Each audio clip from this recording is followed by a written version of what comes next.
தயவுசெய்து sir DSP sir இருக்காரு, எங்க வீட்டு பொண்ணுங்க பாதுகாப்பா படிக்க போக முடியல. சாப்பாடு பிடிங்கி சாப்பிடுறது, போன் நம்பர் கொடுத்து என்கிட்ட பேசு, இல்ல வீட்டுக்கு அப்பா அடிப்பா மாமன் அடிப்பு 4 வீடு அடிச்சிருக்காங்க சார்.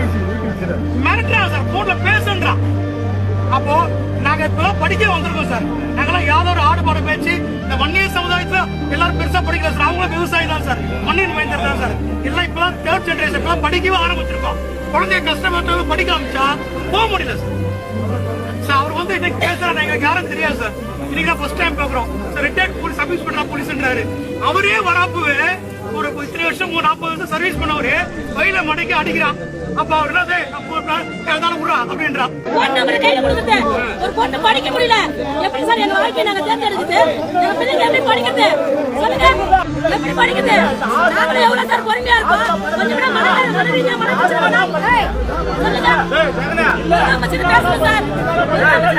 பேச சொல்லுங்க.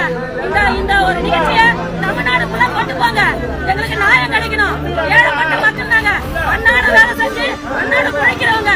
நாங்க கவர்மெண்ட் வேலையோ இல்ல பெரிய பெரிய ஊழியர் பண்ணிட்டு கொஞ்சம் சம்பாதிச்சு கஷ்டப்பட்டு வாழணும். எங்களுக்கு நீதி கிடைக்கணும்.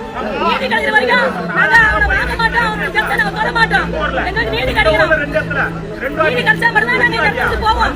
எத்தனை நாள் ஆனாலும் நாங்க இங்கதான் உட்காருவோம்.